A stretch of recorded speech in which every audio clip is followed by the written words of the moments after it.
प्रणाम।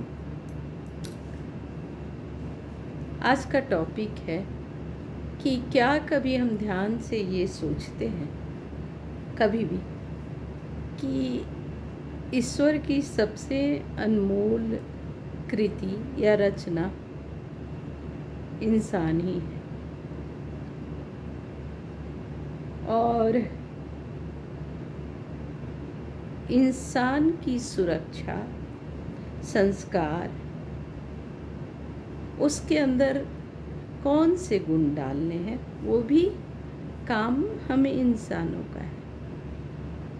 समाज में जो चल रहा है हम सभी देख रहे हैं कि लोग कैसे हिंसक हो रहे हैं, क्रोधी हो रहे हैं, खुद भयभीत हैं और लोगों को डरा रहे हैं। तो मेरे मन में ये विचार आया कि जब हमारे गोद में जो माँ बाप होते हैं, उनके गोद में जब ईश्वर की वो अनमोल रचना उनकी धरोहर के रूप में हमारे गोद में दिया जाता है, मतलब जब एक औरत प्रेग्नेंट होती है तो वो अनमोल कृति हमारे अंदर पलती है। हमारे बुजुर्गों का कहना था कि जब आप प्रेग्नेंट होते हैं तो अच्छी बातें करें, अच्छा भोजन करें और सुसंग करें, ईश्वर की आराधना करें, तो वो नर्चर जो है बेबी आपके अंदर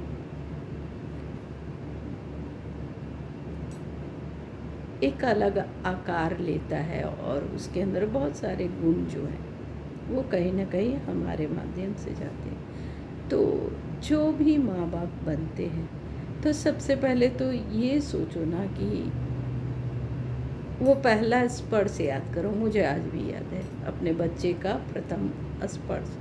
तो वो पहला स्पर्श याद करो कि आपके हाथ में वो अनमोल रचना आई, वो कृति आई जो ईश्वर ने आपको दिया, और आपके अंदर एक प्रेम की, असीम प्रेम की ऊर्जा उस बालक या बालिका के लिए उत्पन्न होती है। माँ बाप दोनों को गोद में लेना, उसे टच करने से ही बहुत सारी हीलिंग हो जाती है। अब हमारी जिम्मेवारी क्या है?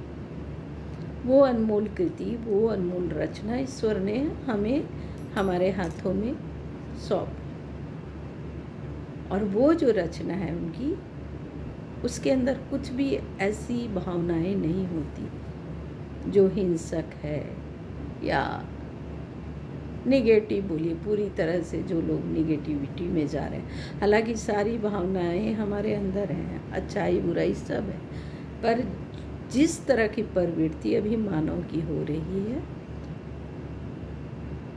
तो कहीं ना कहीं ये माँ बाप की जिम्मेवारी है, हर माँ बाप की, कि जब आप माँ बाप बनते हो ना तो पहले तो अपने आप में परिवर्तन लाओ, क्योंकि आप उस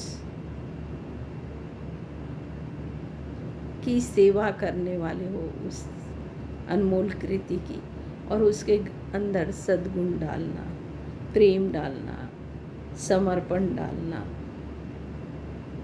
उसे एक स्वस्थ और अच्छा इंसान बनाना, ये माँ बाप की जिम्मेवारी होती है। तो फिर क्या हो रहा है हमारे समाज में? क्या ऐसी परवरिश में खराबी आ रही है? आप सब कह के निकल लेंगे कि माहौल का असर है, तो माहौल कैसे बन जा रहा है?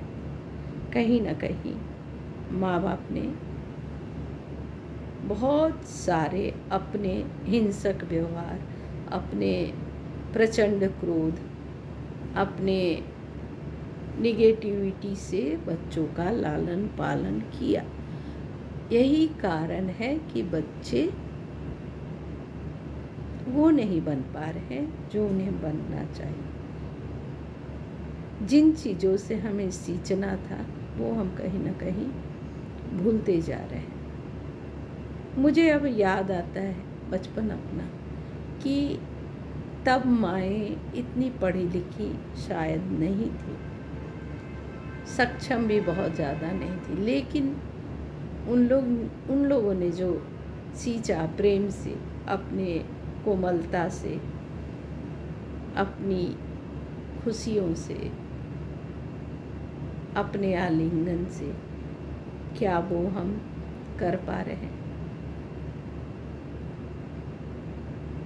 हम समाज को क्या दे रहे हैं? मतलब जो अनमोल कृति हमारे हाथों में सौंपी गई, ये ईश्वर की बहुत बड़ी अनुकंपा है। जब आप एक बच्चे को पाते हैं तो वो मानिए कि ईश्वर की बहुत बड़ी अनुकंपा है आप पर, कृपा है आप पर, कि आपको एक जीव दिया जा रहा है कि इसको इतने सुंदर से सींचो, ऐसा बनाओ। जो करने में हमारे अंदर कमी रह गई है, हिंसक हो रहे हैं। लड़कियों को कोमलता सिखाया जाता था, हाँ, कि तुम्हें, हम सृजन करते हैं ना, हम औरतें सृजन करती हैं, और हमें सिखाया गया कि वो ममता, वो प्यार, वो कोमलता हमारे अंदर डेवलप होना चाहिए। पहले लोग यही सिखाते थे। अब आप क्रूरता सिखा रहे हैं, आप नफरत सिखा रहे हैं, आप शासन करना सिखा रहे हैं, आप मनमाना हो जाना सिखा रहे हैं। लड़कियों को, लड़कों को, किसी को भी स्वेच्छाचारी बना रहे हैं। नींव तो आप ही ने डाली होगी ना। वो छोटा पौधा, पेड़ कैसे बन रहा है, क्या आपने किया? अभी जो भी परिस्थितियां चल रही हैं, जो भी, और सभी को पता है कि हमारे समाज में क्या चल रहा है, क्या प्रचलन बढ़ रहा है, तो आप क्या सिखा रहे हैं? मतलब नफरत में जीना, हिंसा में जीना, क्रोध में जीना, ये अच्छा है, या फिर प्रेम में जीना, कोमलता में जीना, सहृदय होना, ये अच्छा है? सोचिए। और जो तो पीढ़ियाँ बर्बाद हो रही हैं वो तो हो ही चुकी, शायद अवेयर हो जाएं, कभी समझ जाएं कि क्या गलती हो रही है उनसे। लेकिन अब जो सृजन करोगे तुम लोग, अब जो सृजन करोगे तुम लोग, ध्यान देना। जैसे एक पौधे को आजकल प्रचलन है ना, पौधे को सींच रहे हैं, कुत्ते को सींच रहे हैं, अब बहुत कुछ कर रहे हैं, लेकिन जो ज़रूरी है, जो मानव जाति बर्बाद हो रही है, आपकी नज़र उधर क्यों नहीं है?